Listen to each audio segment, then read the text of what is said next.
This presentation is intended to provide an overview of the New York Main Street program. We'll review eligible and ineligible projects, the priorities of the program, how to apply, and the application scoring criteria. A recording of this presentation will be available on our website, as well as a downloadable PDF of the slides. The New York Main Street program provides funds to help revitalize historic downtowns through targeted building improvements, such as facade restorations, interior commercial upgrades, and residential building renovations. So this program is not intended to fund general maintenance. We're really looking for comprehensive projects. The program can provide up to a 75% reimbursement for eligible projects. Funds are provided at project completion as a reimbursement. The maximum for commercial-only buildings is $50,000, and mixed-use projects, depending on how many residential units are included, could receive up to $80,000. Funding will be awarded through a competitive process, and approved projects have to execute a grant agreement prior to beginning any work. Now, I do want to make note here that projects in progress are eligible for Main Street funding, as long as the work that has been done is approved through the State Environmental Quality Review Act, as well as by the New York State Historic Preservation Office. Any costs that have already been incurred to date would not be eligible for reimbursement and would not be eligible as your match. But the next phase of work moving forward, once a grant agreement is executed, would be eligible under the program.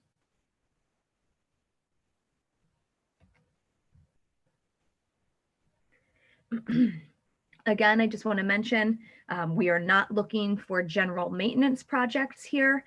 So things like a roof repair or repair of a broken window or door are not the type of projects that we're looking for. That being said, the funding priorities are up on the screen here. These funds are intended to help establish or expand cultural, residential, or business anchors that are key to local revitalization efforts through substantial renovations. The most competitive projects are going to reduce blight, include the renovation of upper story residential units, contribute to the economic recovery of the target area, or realize a stabilization or creation of a new Main Street business. We're also looking to prioritize visually prominent buildings that have historic value or any properties that are in danger of being lost. You can see a map on the screen of the target area for this program. Only those buildings located within this target area, and they're highlighted in green, are eligible to apply. This target area was identified at the time that our office applied to the state for funding. We were required to identify a concentrated and well-defined area that would really maximize the impact of the investment. Some of you may remember we put a survey out to gauge interest, and based on the response to the survey, that determined the target area that we submitted with the application. So the area includes the north side of Main Street from 144 to 178, and the south side of Main Street from 133 to 195. Okay, so we're going to talk about what's eligible under a project. The first item are facade restorations. Now, in order to rehab a facade only, you need to ensure that the inside of your building is up to code, that there are no violations or health and safety issues, and the units are occupiable. As long as that is the case, you could apply for a facade only project. So when we're looking at facade projects, we're looking for a restoration that's really going to further a cohesive design plan for the downtown. So perhaps removing a false facade. We can look at structural concrete and masonry repairs, cleaning and repointing of brick, siding, roofing, repair and replacement of doors and windows, painting, awnings, any signage that is attached to the building, and exterior lighting, including architectural lighting, pathway, and signage lighting.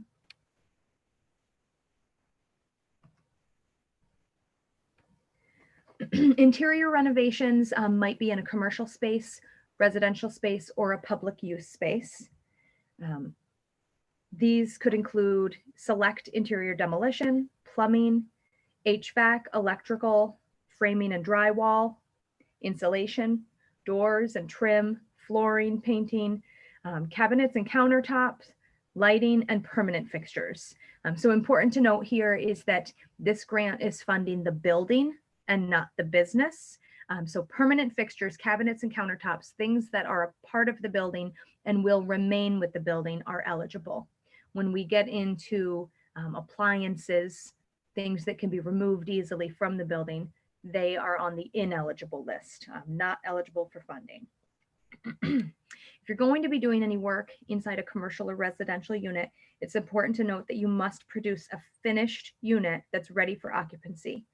We will require that a C of O is received before reimbursement.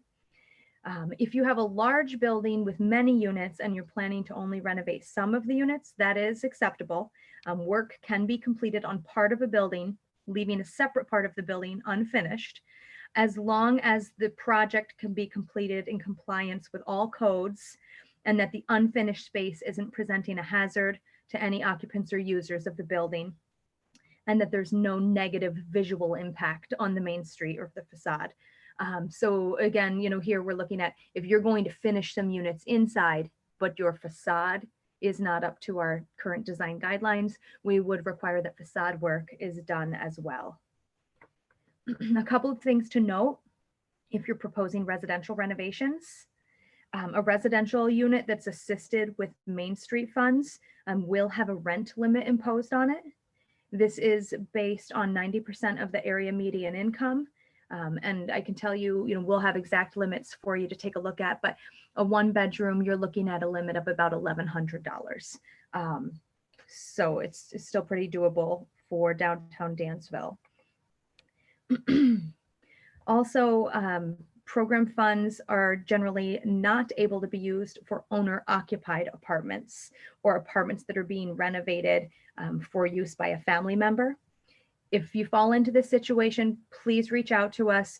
There are some caveats. We can talk about eligibility, but that as a standalone project wouldn't be eligible. Some other items that should be addressed in your scope of work are any immediate health and safety concerns, the correction of any code violations. Your building does have to be up to code once your project is complete. Apartments that are being renovated will have to be tested for lead and make sure that any lead-based paint hazards are dealt with. Apartments are also required to test for radon. And depending on levels, you may be required to put a radon mitigation system in. If there are any asbestos-containing materials in the building, we'll want to make sure that they are dealt with appropriately. And then we're also looking for consistency with local design guidelines and preservation of any historical elements of the building. So this is a good time to mention our design guidelines. All projects that are using New York Main Street funds must comply with local design guidelines. These are available on our website, and they will outline appropriate materials and treatments for buildings. This is something that Louise in our office can work with you on to ensure that the project you're proposing is allowed based on our design guidelines. Okay, just a few ineligible uses that I want to point out. The following are not eligible through this program. They are not eligible for reimbursement. They are also not eligible for your match requirement. That would be building acquisition, complete demolition of a building, complete new construction of a building, improvements to religious structures, improvements to municipal buildings that are used for municipal purposes. We mentioned this before, any non-permanent fixtures, furnishings, appliances, electronics, security systems, and any business equipment. We cannot fund any site work. This would include septic systems, parking lots, sidewalks, landscaping, fences, any freestanding signs. And then again, general maintenance. If you have a roof replacement or door and window replacements as part of a larger project, that is okay, but those items alone are not going to be competitive. And then again, any work done prior to contract. we do have to enter into a grant agreement with you and give you a notice to proceed date before you can start your project and start incurring eligible costs. One other thing I want to mention here is that all projects are going to be bid out, and you should be using a contractor. Labor performed by the building owner is not eligible for reimbursement, nor are material purchases. We really have to establish a reasonable cost for all project expenses through that bidding process. So materials should be included in your contractor's bids as part of the overall project cost. So what this means is, we are not able to reimburse if you're going out on your own and purchasing materials at Lowe's, Home Depot, the local hardware store, and then doing the work yourself. That is not eligible under this program. Just going to take a look at a couple of good examples here of the kinds of projects that we're looking for. So here on the screen, you'll see some before and afters. We're looking to convert these vacant upper floors that are currently dilapidated, underused, into occupiable units. Same on the ground floor, looking to create these new commercial units, especially in space that is currently vacant. Transforming storefronts. You can see a storefront here that was opened back up to its original design with the door in the center and the large storefront windows on either side. Uncovering transom windows. Restoring your facade to its original design. So you have an example there where the facade was bricked over, bringing it back to that historic design consistent with our design guidelines. Removing vinyl siding, which is not an allowable material in our design guidelines. Removing false facades to uncover the original facade. Calling out architectural details. So this is an example of a new paint job, in addition to some other work to appropriately highlight the architecture on the building. And then just in general to historically restore these buildings. This is the goal of the program. Okay, so we're going to take a look at the application. The application is available on our website for download. You do want to download it so that when you type your answers in, it will save your work. You want to download and save the application to your computer. If you just open it on the internet and start typing in it, it's not going to save your work. So make sure you're downloading and saving before you start working. We do ask that you please type in the application and then print it out to sign it when you're finished. It makes it a lot easier for our staff to read your responses when they're typed. And these applications are going to be due April 29th by 3 p.m. Okay, so at the top of the application here, you will see the URL. This is the URL where you're going to be able to watch this video if you need to refer back to it. You'll have the slides from today's presentation, and you'll also have the application. It's growlivco.com/New York Main Street. If you have any questions on any of this, program rules, regulations, you're going to reach out to me, Maureen Wheeler, and then any questions on your scope of work and whether or not you're complying with those design guidelines, you're going to want to reach out to Louise Wadsworth, and you have both of our phone numbers and email here on the application. Okay, so section 1 is just your basic contact information. And we do ask if you are the current building owner, the future building owner perhaps, or a tenant. And the reason we ask this is that, again, we're awarding grant funds based on the building. So if you are a tenant or a leaseholder, you can apply to participate, but you have to have the permission of the building owner. There are some requirements of this program. There's a 5-year maintenance term, and there's a document that needs to be signed. The building owner, not the tenant, will need to execute this maintenance declaration. So we need to know upfront that the building owner is allowing you to apply, allowing you to make these improvements, and is willing to execute that property maintenance declaration. In this case, we're also going to want to see a long-term lease just to protect the investment of the tenant. Okay, section 2, we're looking for information about your building. So we need the project address and the tax map ID. Again, funds are awarded per property. So if you are a building owner that owns multiple buildings, you have to submit a separate application for each tax map ID. And these next few questions are going to help us to evaluate your building's need and to evaluate the impact that this project is going to have on your building. So the more detail here, the better. More detail doesn't necessarily mean a longer answer, but just hitting on some of the key points. So we're looking for you to describe the current condition of your building and explain why improvements are needed. So here it's great to understand the age of the building, how long units have been vacant. Any photos that you can include here can really help to illustrate that current condition for us. We want to understand what's in the building right now. So list any current tenants that you have in your commercial units, in your residential units, any units that are vacant, let us know that. And then if there's any space that is going to remain vacant or unimproved following this project, please just let us know that. So again, we referenced before kind of phasing your project out and working on part of the building and leaving some unfinished. So we'll want to understand here that those unfinished spaces are not going to create any safety or health issues for tenants of the building.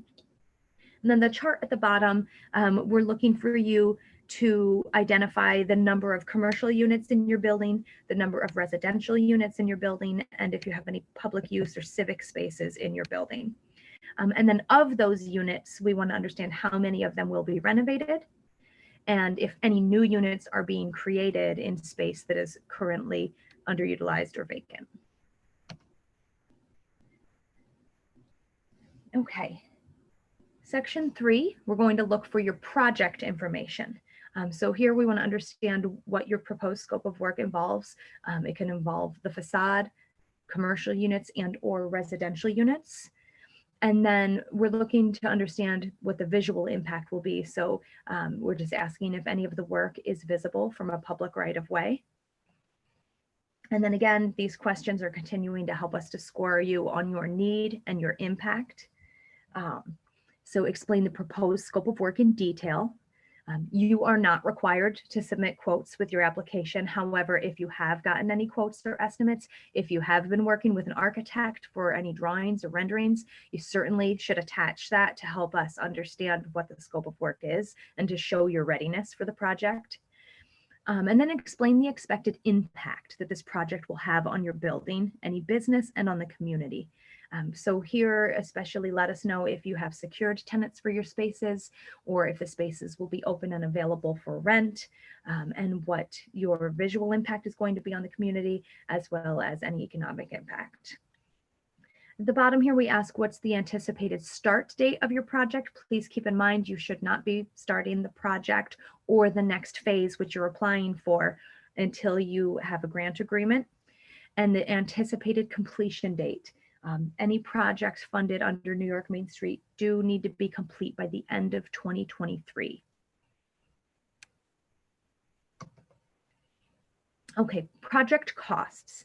This is probably going to be the most difficult section of the application, and it's certainly where we anticipate the most questions. I want to make a couple of things clear about this section up front. Number one is that we are not requiring you to go out and get quotes to turn in with this application. Second is that our office has to handle the bidding process. So even if you have received quotes already, we are still going to have to put your scope of work out to bid. We do have some requirements, including solicitation of bids from minority, women, and service-disabled veteran contractors. At the end of the day, you will be able to select whatever contractor that you are comfortable with, but we must handle the bidding process. We'll receive the bids in our office and then sit down to review those with you. These tables, we have 4 tables here, a table for your soft costs, a table for your exterior and facade work, a table for interior commercial work, and then a table for interior residential work. So the purpose of these 4 tables is to help us to understand what you're proposing as part of your scope. So please just fill these out to the best of your ability. At a minimum, we're asking you to check off the items that you anticipate being included in your scope of work and to include your best guess, your best educated guess, at a total for the full table. If you're able to break it down and include totals for individual rows in each table, that's great. The more detail, the better, especially as we're looking at your readiness and your understanding of the project. But again, at a very minimum, we ask you to please just check off the items and include a total. Okay, so we're going to take a look at the soft costs. Soft costs are any professional services that are directly related to your building renovation project. There is a project commitment fee that will be required for all funded projects. That's $500, and that helps to fund an environmental review that we are required to perform on each building. Other soft costs might include architectural work, engineering, any permits or fees that you need to get for the project, lead testing, and again, this is required for residential projects, radon testing required for residential projects, any asbestos surveys that might be necessary, and then there's an additional line there for you to include any other items. Okay, this next table is for any exterior or facade work that's going to be included. Again, please check off any applicable items and at least give us a total for the work if you're not able to break it down by line. But you'll see there some select demolitions, structural concrete, masonry, siding, roofing, doors and windows, awnings, painting, signage, lighting, and then an other category for you to include additional items. Interior commercial, and then interior residential. Okay, so when you're done with these 4 tables, you'll have 4 subtotals. And then you have this small table here at the bottom where you're going to total up your entire project. So that will be the total from the 4 tables above. And then you're going to list your grant request.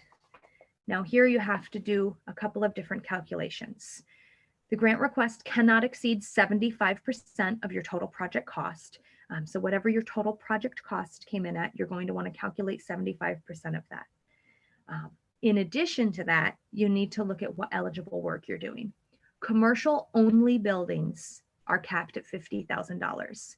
So if you are proposing a facade only or a commercial renovation only, you are capped at $50,000 regardless of your total project cost.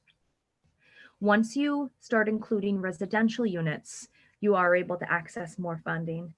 If you have 1 residential unit that you're assisting or creating, you can apply for up to $75,000.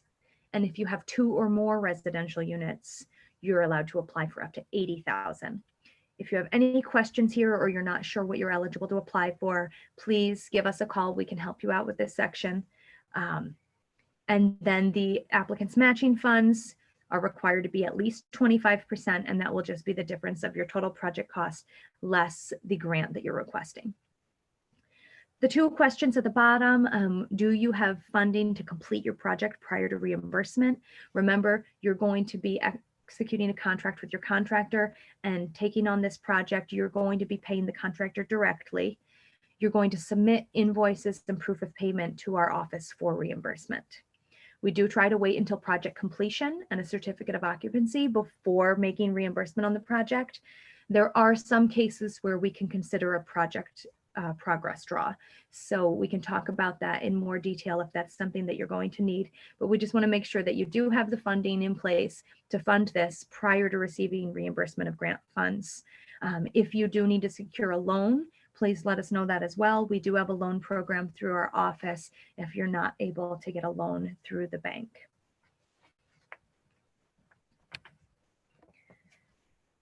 Okay, section 5, eligibility requirements.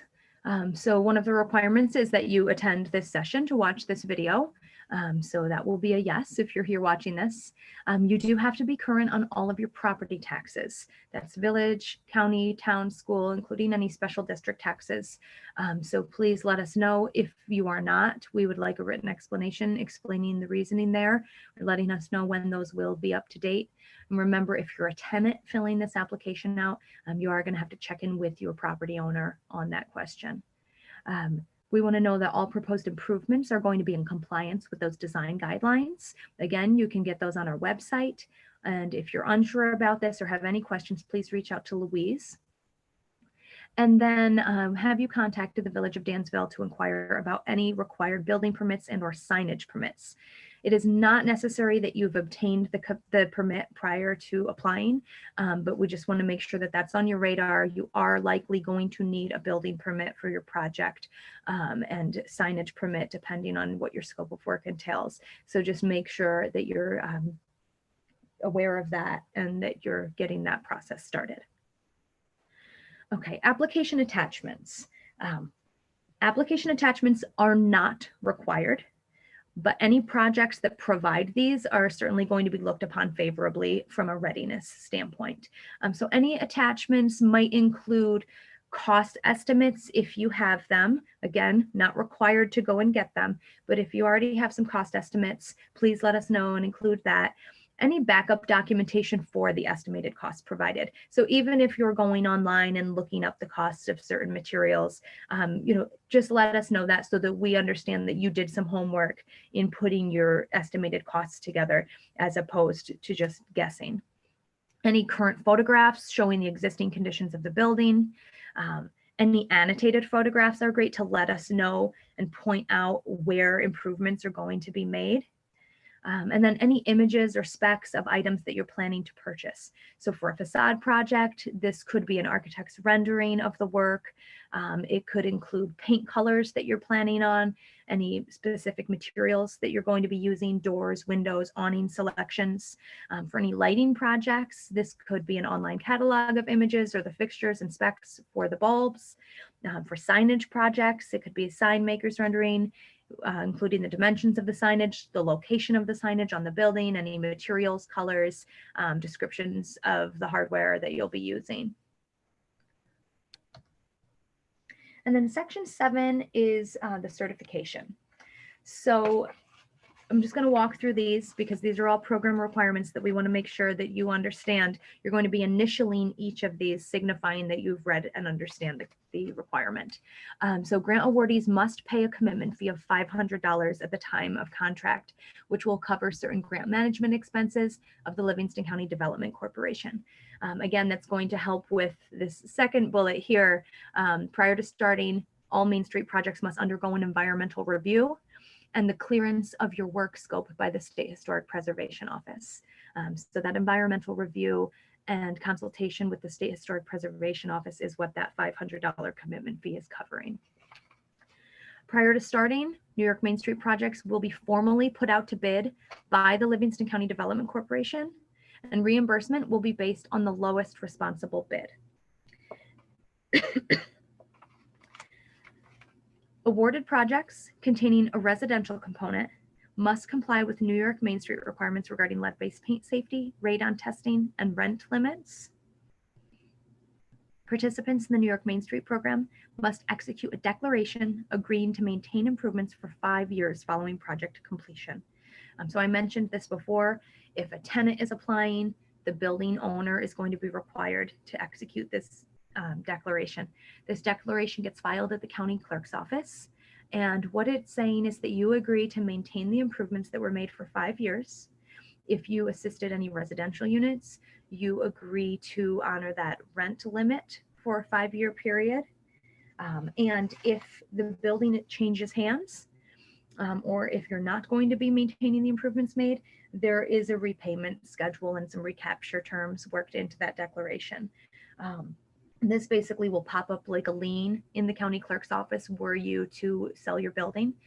If you sell within the 5 years and the new owner is willing to execute a new declaration and maintain those improvements that were made under the program, that is eligible. And in that case, you would not be facing any recapture or repayment of grant funds. So again, please read through these carefully. If you have any questions, let us know, but you'll need to initial each of these items and then at the bottom, sign and date. Okay, we're going to take a look now at the scoring criteria so that you can keep these things in mind as you're filling out your application. Again, those questions where we're asking for some narrative, that's really your opportunity to help us to understand what is your need for this project, what is the impact going to be, and how ready are you? So need is the first item that we're going to be looking at. The objective here is for us to allocate funding to the highest priority projects. So we're going to be looking at whether or not your building is currently vacant, if it's currently underutilized, at risk of being lost. Is your building blighted? Does it have code deficiencies? Is a business at risk of being lost or unable to grow without renovation of the space that they're in? Is your building an important symbol or landmark of the community that's key to revitalization efforts? And has this project been identified as a high priority or part of the community's long-term goals?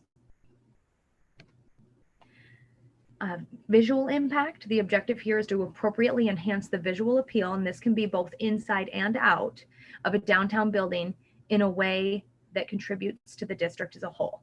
So here we're going to be looking at the degree to which the proposed project capitalizes on the building's architectural and historical integrity. For facade projects, we're going to be looking for compliance with the design guidelines. And then we're looking to see if the improvement would reduce blight or improve a deteriorating building. Commercial impact. The objective here is to strengthen the economic vitality of a downtown district through the addition of active storefronts, new and improved businesses, and the creation of jobs. So will a currently vacant storefront be improved? A currently vacant storefront will be filled with a confirmed tenant. Any projects that will create new jobs, whether through the creation of a new business or expansion of an existing business, and projects that will support retention of other existing businesses. So an example of this might be an anchor project where you're going to be putting a business in that's going to bring a lot of people or foot traffic to the target area over and over again, that will in turn support other businesses in the community. Residential impact. The objective is to strengthen the economic vitality of a downtown district through the creation of high quality, affordable residential units in previously vacant or underutilized space.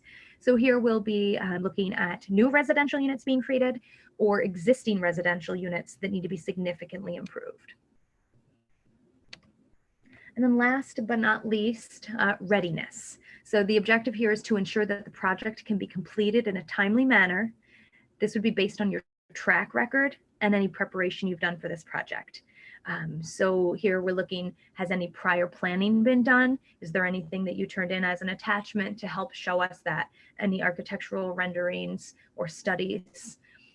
Is the project achievable within the required time frame? So remember, all projects that are funded through this program need to be complete by the end of 2023. Does the applicant show commitment to revitalization through past work? So if you have any past examples of projects that you've completed, please let us know that. That would be a great attachment to include. Have you done any appropriate planning? And are you leveraging additional matching funds? So again, Main Street can fund up to 75% of your project. But if you're proposing much more than a 25% match, that can help to strengthen your application. We're going to make sure that your taxes are current. And then if the owner demonstrates that the project can start quickly. So an example of this is that you can document that your financing is in place. Okay, so what's next? Again, these applications are going to be due April 29th. They need to be turned in by 3 p.m. On May 6th, we'll be announcing the awards. And then this next part is a bit fluid and it's probably going to vary from project to project. So as soon as we announce awards on May 6th, we're going to start working with each of you to finalize your scope of work. Depending on your readiness and the work that you've already done, this might be a very quick process. For others, there might be some more work to be done. Perhaps there might be some architectural design that's needed, but we will have an architect that's working with us to finalize the scope of work. They're going to come to your building and meet with us.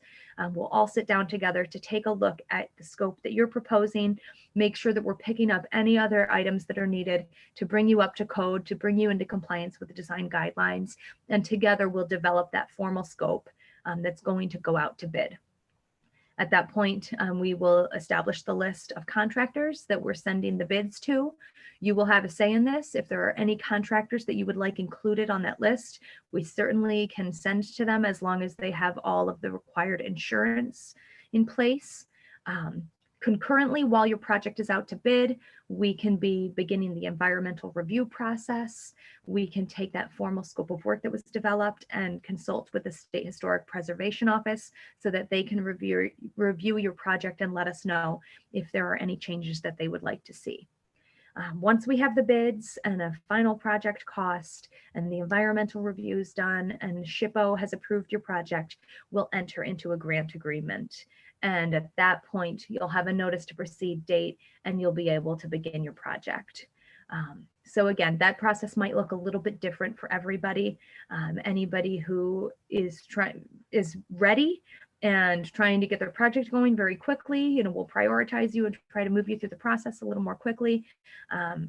But ultimately, all of the projects are going to need to be completed by December 31st of 2023.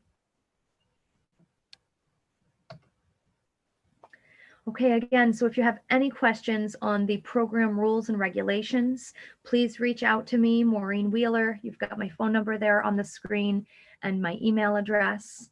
And if you have any questions about the scope of work that you're proposing and whether or not it is in compliance with our design guidelines, or if you're looking for any recommendations on facade improvements, please reach out to Louise Wadsworth. Louise is our downtown coordinator, and you have her direct line and email address there on the screen.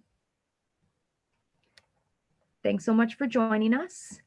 If you have any questions, let us know. We have a lot of resources on the website. Again, it's growlivco.com/New York Main Street.